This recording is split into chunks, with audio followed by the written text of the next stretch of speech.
Et bonjour tout le monde, c'est avec une voix de malade, de grippée que je vous enregistre l'intro pour le nouveau podcast. Podcast enregistré il y a un sacré bout de temps avec Johanna, mais voilà, c'est que maintenant que je le poste. D'ailleurs, il faut vraiment que je me trouve une vraie intro que je peux remettre à chaque podcast. D'ailleurs, je fais un petit appel, si vous avez envie de me faire un jingle pour mes podcasts, je suis preneuse. Voilà, je suis ouverte aux propositions, aux idées, et si vous avez même des idées de noms de podcasts, ça pourrait être super. En attendant, je vous souhaite une très bonne écoute, et moi, je retourne me soigner. Tu veux bien te présenter qui tu es, ton historique de chien, si on veut, un peu ta troupe qui t'entoure. Je m'appelle Johanna Bourri, je suis à Neuchâtel depuis, je dirais, une quinzaine d'années et j'ai eu du coup un chien Hera en 2016 et maintenant j'ai Loki depuis 2023, donc l'année passée. Ouais. Peut-être même 2022. Et un cheval. Et un cheval. Voilà. Depuis Depuis 2019. Ah oui, c'est récent en fait Oui. aussi. Ouais, je m'attendais à plus longtemps. Par contre, j'ai fait du cheval toute ma jeunesse, Ouais. mais j'ai arrêté pendant mes études. Ok. Puis après, t'as sauté le pas de prendre ton cheval. Oui, et c'était mon rêve, donc voilà, j'ai accompli mon rêve. Ah, mais trop bien. Et du coup, tu parlais de Hera. Oui.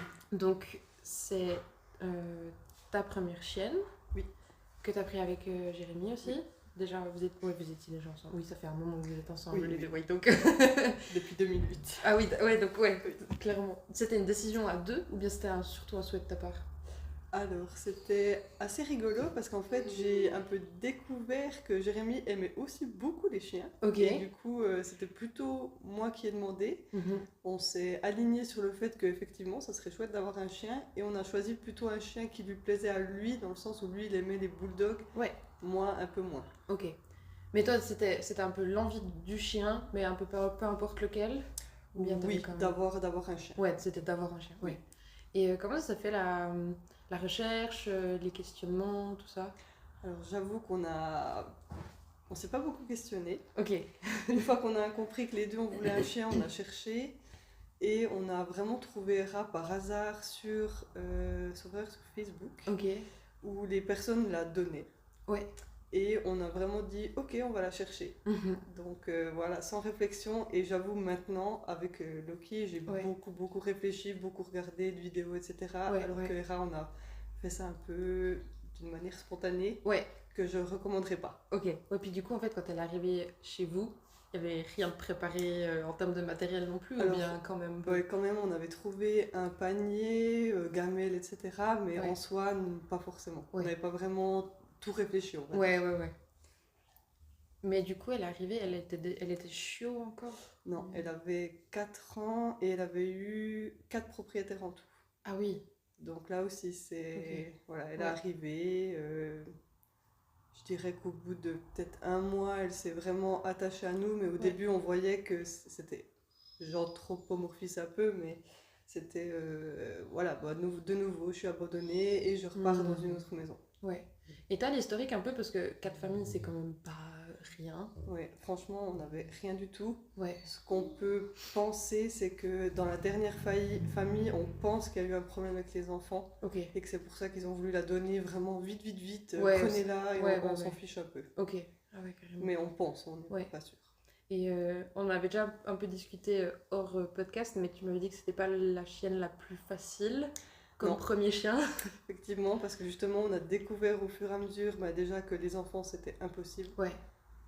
Et là aussi, vraiment des erreurs que je préfère que les gens fassent pas et qu'ils se documentent, c'est que, donc en fait, elle était. Comment dire, elle a essayé plusieurs fois de me mordre. Ok. Et du coup, on a pris une éducatrice qui était plutôt pas dans l'éducation positive. Ouais, dans le coercitif. Ouais. Et effectivement, je me souviendrai toujours de ça, que je referai justement plus jamais de toute ma vie. Elle m'avait dit justement, il faut y aller contre. Donc elle m'avait donné un gant. Ouais. Et elle m'avait dit, la prochaine fois qu'elle essaye de vous mordre, vous lui en retournez une.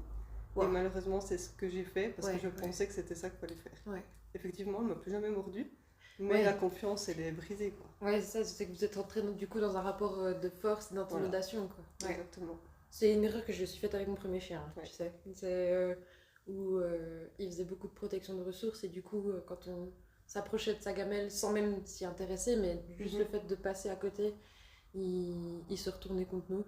Et puis il était chaud encore à ce moment-là, moins d'1 année. Et c'est vrai que quand on est allé demander à l'éducatrice chez qui on allait pour les cours collectifs, c'est ce qu'elle nous a conseillé, de le retourner en fait, de le mettre sur le dos.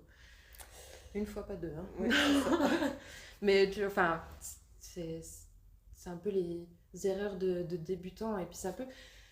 J'aime pas... Enfin, je sais que les gens aiment pas ce parallèle chien-enfant, mais n'empêche que tu pars dans l'inconnu, même si j'ai déjà eu des clients qui se renseignent énormément, qui regardent plein de vidéos, qui lisent des bouquins, etc. Mais quand tu te retrouves avec le chien, eh ben c'est un individu avec une personnalité qui ne colle pas avec tout ce que tu as pu lire, etc. Et c'est quand même l'inconnu, quoi. Voilà, donc voilà, l'erreur est humaine. Et clairement, on se dit, elle est éducatrice, elle connaît, donc on se dit qu'elle sait mieux que nous. Et je me suis dit, oui, elle a eu beaucoup de propriétaires, donc c'est qu'elle est difficile. Donc, en fait, c'est ce qu'il faut faire. Mais de nouveau, alors, on ne l'a pas fait, donc on ne peut pas savoir, mais je suis sûre qu'en éducation positive, on aurait peut-être pas pu régler le problème des enfants, mais on aurait pu beaucoup l'améliorer. Alors que là, on s'est dit, bon, ok, ça va être comme ça toute sa vie, c'est pas grave, on va s'adapter. Mais on n'a rien cherché à améliorer, à part un peu l'éducation, le retour, etc. Mais pas plus. Puis là, avec Loki, tu fais quand même beaucoup de rando, tu vas drouiller pas mal en Suisse et tout, en montagne. C'est des choses que tu arrives à faire avec elle ou bien... Du coup, avec Hera, j'ai fait quelques randos, mais aussi vu comment dire, le fait qu'elle ait le nez écrasé, etc. C'était très difficile pour elle, donc on faisait que des randos en hiver. Et l'été, clairement, on faisait quasiment rien, parce qu'elle n'arrivait pas en fait. D'ailleurs, elle est décédée des problèmes de santé liés à sa race ou bien c'était... Oui, elle avait un cancer, enfin pas lié à sa race, mais elle avait un cancer et après elle est vraiment morte à 10 ans, donc quand même à un âge correct. Pour un bulldog en tout cas, ça va, Et du coup, il y a eu combien de temps entre le départ de Hera et l'arrivée de Loki? Je dirais un peu plus... que je me souvienne. Hera, elle est morte en novembre 2022. Et Loki, je l'ai eu en juin 2023. Donc un peu avant le temps de le trouver. On est allé le voir beaucoup aussi quand il était tout bébé.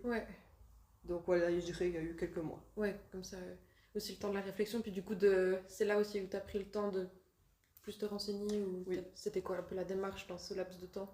C'était déjà quelle race pourrait convenir. Donc on est d'accord, tout le monde regarde un petit peu la beauté de la race. Oui, il faut aussi un chien qui plaise physiquement. Mais surtout, effectivement, je voulais, parce que Hera, je pouvais pas la prendre en randonnée, je pouvais pas la prendre chez mes amis. À cheval, je pouvais pas. Donc c'était toujours compliqué de, ok, je m'occupe du cheval, ensuite je m'occupe des rats, ou je m'occupe des rats. Enfin voilà, je pouvais pas faire les deux en même temps. Plus ta vie toi en tant qu'individu, ton job, etc. Du coup, c'était une race qui puisse me suivre en randonnée, me suivre à cheval. Donc quand même assez sportive. Moi personnellement, j'aime pas trop les petits chiens, donc je veux plutôt un grand chien. Et c'est ça qui a un peu motivé mon choix. Et j'avais un ami qui avait justement un Rhodesian. Et parce que Loki est un Rhodesian. Parce que nous on le connaît très bien et je pense qu'il y a beaucoup de gens qui vont écouter le podcast qui voient très bien qui est Loki. Mais du coup c'est un Rhodesian. Voilà. Et du coup, grâce à lui, effectivement, je me suis un peu renseignée sur la race. Et ensuite j'ai trouvé cette dame qui faisait une portée à Strasbourg. Et effectivement, je me suis dit, oui, c'est une race parfaite pour moi, pour mon mode de vie. Trop bien. Et puis du coup, il vient d'un élevage? Il vient d'une particulière. D'une particulière, ok. Et il est arrivé chaud chez vous, et puis tu disais là, vous êtes allé le voir plusieurs fois, parce que c'était en Suisse, c'était proche? Non, c'était à Strasbourg. Enfin, Strasbourg, pardon. C'est pas si loin, mais oui, on a eu de la chance, on a pu, je pense, aller... Pendant qu'il était chez elle, je pense au moins 4 fois le voir. Ah, trop bien. Donc c'est cool, on a vraiment vu l'évolution. Et là, c'était la particulière, elle a choisi le chiot pour vous, ou bien vous avez pu choisir votre chien? Attends, que je me souvienne. Je crois qu'on a été une des premières familles à choisir. Donc si je me rappelle bien, on est allé vers elle. On est allé chez elle, pardon. Et elle nous a présenté 2-3 chiots et c'est vrai que c'était... Après voilà, c'était pas le flash, le coup de cœur comme certains racontent. Mais c'est vrai que c'est lui qui nous a été un peu choisi entre nous et la propriétaire. Ah, trop bien, ouais. Parce que ça, c'est vrai que c'est une démarche qui se fait de plus en plus sous les élevages ou les particuliers, et que je trouve assez juste, mais d'avoir cette démarche de choisir le chiot pour la famille. Alors après, ça demande aux adoptants d'être honnêtes sur le mode de vie et puis les objectifs avec le chien, mais je trouve que c'est assez intelligent, oui, ça fait sens. Et c'est vrai, un truc que je me souviens maintenant, c'est que Loki en fait a une particularité physique qui ne lui permet pas de faire des concours. Oui. Et la plupart des personnes, si je me trompe pas, dans les autres familles, voulaient faire des concours. Ouais. Donc ça faisait aussi que nous, vu qu'on ne voulait pas en faire, on n'avait pas de problème de prendre un chien qui rentrait pas dans les critères de beauté, de standard de la race. Oui, parce que le Rhodesian, il a vraiment cette crête qui part de la base de la queue ou presque jusqu'au niveau des omoplates, et puis il y a ces deux torsades de chaque côté sur chaque omoplate. Et puis Loki, il en a qu'une. Et il a eu la queue cassée quand il était petit, donc on voit une difformité dans sa queue. Oui, il a la queue tordue. Ça l'empêche pas de vivre, hein. Oui, franchement, il vit sa meilleure vie. Et puis du coup, arrivé d'un chiot, c'est une expérience que vous avez jamais vécue. Oui. Et ça a été comment cette partie-là? Alors, vu que je m'étais beaucoup renseignée, je dirais que c'est allé. Ouais. Parce que justement, si je m'étais pas renseignée, j'aurais pas pensé qu'il fallait le promener pendant la nuit, etc. Ouais. Et justement, de comprendre aussi que, en fait, il ne peut pas se retenir. C'est pas que. Oui. C'est physiquement, il ne peut pas. Donc, il faut le promener la nuit. Ouais. Et j'avoue que ça s'est quand même bien passé, vu que je savais comment faire. J'ai eu aussi, du coup, Amélie qui m'a beaucoup aidée sur comment gérer les frustrations. C'est vrai qu'en fait, j'ai débarqué dans votre trio assez tôt. En fait, il avait quoi, 3 mois? En fait, c'est juste après son arrivée. Oui, exactement. Ouais. Comment tu m'avais trouvé d'ailleurs?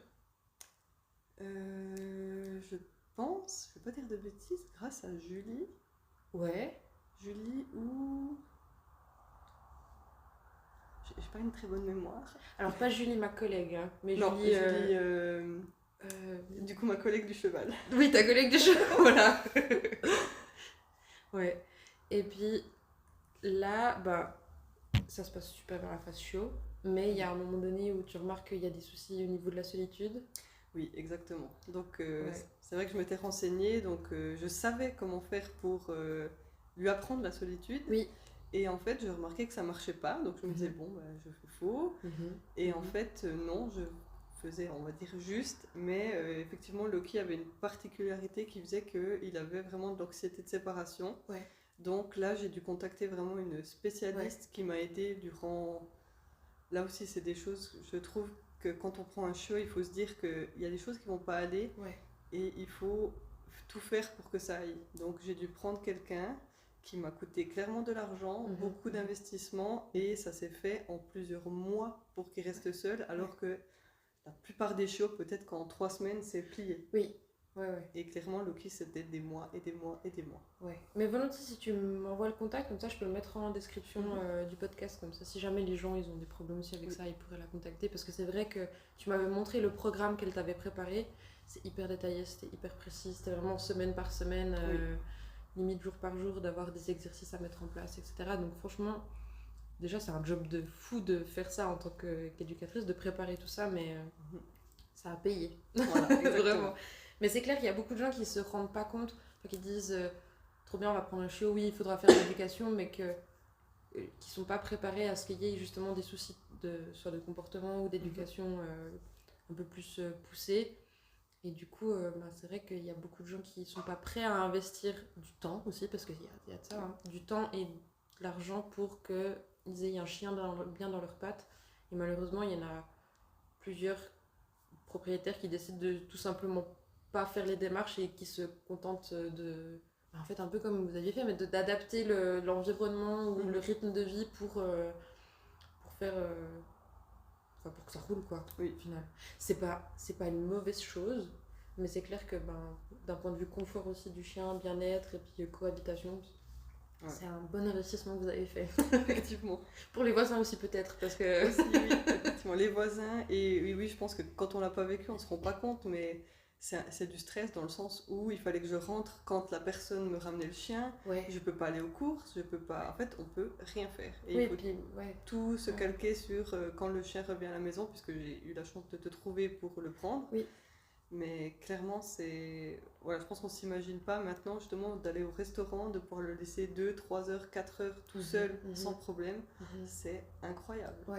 Oui, parce que c'était comme un enfant, en fait. C'est comme un jeune enfant qui... Bah, tu peux pas le laisser 10 minutes tout seul, il se gère pas, quoi. Oui, tu dois être là. Trop bien. Ouais, mais maintenant, il a vraiment bien grandi. Enfin, on voit qu'il est bien dans ses pattes et ça fait trop plaisir. Mais du coup, il y a eu ce truc où... Est-ce que quand t'as pris Loki, t'avais ces appréhensions de ta première expérience avec Hera ou bien pas du tout ou... Non, parce que je me suis dit, mais justement ça dépend du caractère du chien, etc., que vu qu'il était chaud, je pourrais, entre parenthèses, le former à mon mode de vie. Alors que Hera, vu qu'elle avait déjà 4 ans, c'était en parenthèse trop tard et on pouvait juste ajuster. Mais non, je me suis pas dit qu'il y aurait ces problématiques, par exemple d'anxiété de séparation. Clairement, je me suis dit, ça va être plié en 3 semaines, j'ai le protocole, ça va être bon.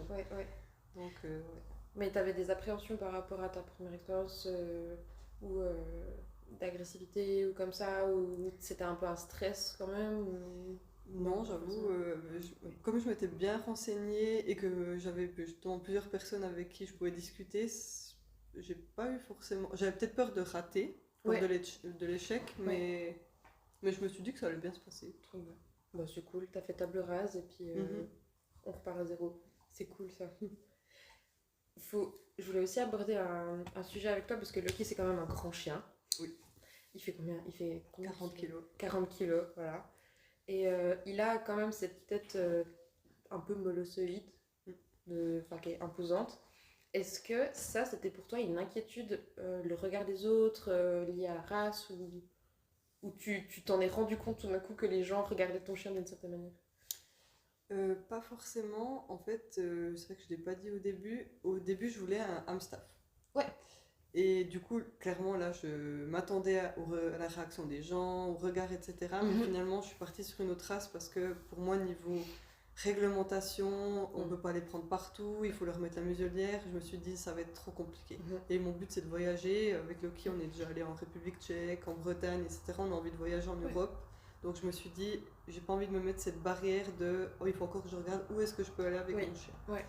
Mais du coup, non, pas forcément. J'ai pas forcément d'appréhension du regard des gens. Et c'est vrai que d'un côté, c'est pas mal parce qu'il n'y a pas tout le monde qui va aller le caresser parce que c'est une jolie peluche et j'ai envie de le caresser. Les gens ont quand même le respect parce que je pense qu'ils ont un petit peu d'appréhension. Et de mon expérience, au début en tout cas, quand il était ado, il était déjà assez grand, mais quand je faisais un tour dans le quartier ou que j'allais en ville ou comme ça, et même maintenant des fois ça m'arrive encore d'aller en ville avec lui, il y a quand même ce sentiment de sécurité quand t'as Loki en laisse. Et ça, c'est... Alors, il y a les deux aspects. Il y a l'aspect... il y a le regard des gens plutôt critique que là, une femme qui tient un gros chien comme ça, oui, c'est vrai. Voilà. Il y a les gens qui ont peur qui changent de trottoir. Et il y a les gens qui sont impressionnés, mais dans le bon sens du terme, de façon positive. Et c'est vrai que moi, je me suis déjà...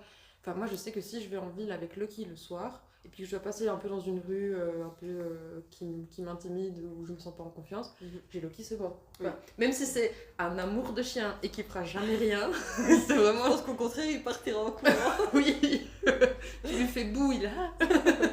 mais c'est vrai qu'il y a ce truc où tu te sens safe, quoi. Enfin, les gens, ils ont ce respect, comme tu dis, de mettre la distance, ils viennent pas le caresser n'importe comment, et puis ça, c'est un avantage. Oui. Et c'est vrai qu'une fois, on m'avait fait une remarque parce que je promenais Darwin, qui est muselé, et Loki, et j'ai un voisin qui m'a dit « Ah, mais ça devrait être l'inverse, normalement, c'est lui qui devrait porter la muselière. » Je peux l'enlever si vous voulez, à vos risques et périls, mais... oui, les gens, ils comprennent pas. Ouais. Mais il y a le cliché... Oui. Voilà, il y a la race, quoi. Et là, avec Loki, bon, maintenant, il a plus d'une année. Oui. C'est quoi vos projets? À 2, à 3 avec Jérémy?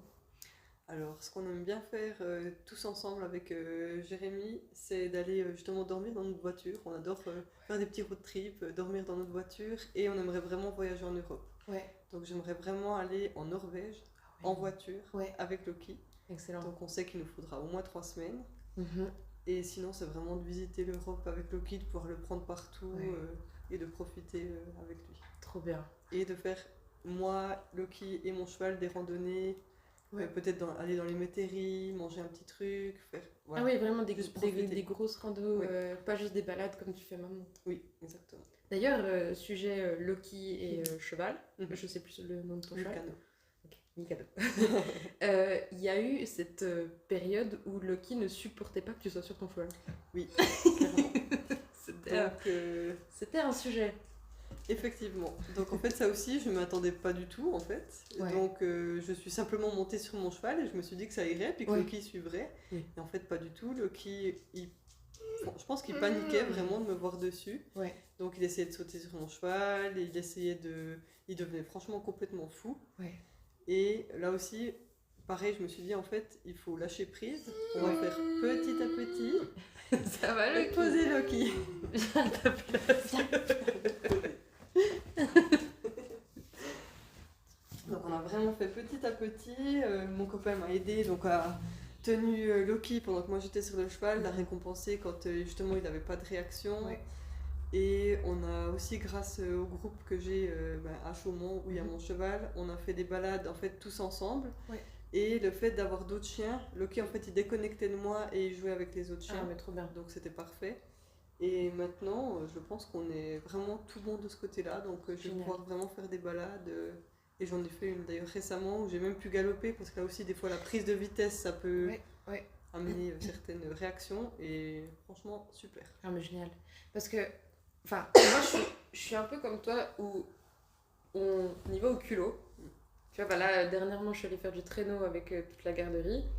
Je savais pas comment ça allait se passer, je savais pas comment ils allaient réagir, si ça allait fonctionner ou pas. Je suis bah, on essaye, si ça va pas, tant pis, si ça va, bah, tant mieux, et puis on fonce. Mais c'est vrai que j'ai aussi cette tendance à faire comme toi où je confronte mon chien à des nouvelles situations sans faire de chichi. Et puis si je vois que ça bug, et ben hop, on stoppe et puis on ajuste en fonction de sa réaction. Quoi. Donc ouais, t'as très bien fait de monter d'un coup dessus et puis de te rendre compte que ça jouait pas, puis d'ajuster après. Trop bien. Et puis en fait là, tu parlais de rando en métairie et tout ça, mais c'est dans le coin quoi. T'as pas un vent où tu vas pouvoir partir Non, ça c'est aussi dans mes projets, mais plutôt lointains, de faire mon permis vent, que j'ai commencé, que j'ai arrêté, voilà. Okay. Mais non, ce serait plutôt dans la région du coup en attendant, vu qu'on a une belle équipe à Chaumont. Ouais. Et vous êtes trop bien là, moi. Oui. À chaque fois que je passe à côté, je suis là, waouh. C'est le paradis. Ouais, ils sont trop bien. Trop top. Pour un peu conclure, est-ce que tu aurais un conseil à donner aux gens qui vont nous écouter ou une dernière expérience que tu aimerais partager? Je sais pas. Je pense que effectivement, quand on choisit un chien, je pense qu'il faut effectivement choisir une race adaptée à son mode de vie, etc. Mais aussi se dire qu'il y a des choses qui ne vont pas jouer et avoir des solutions prévues.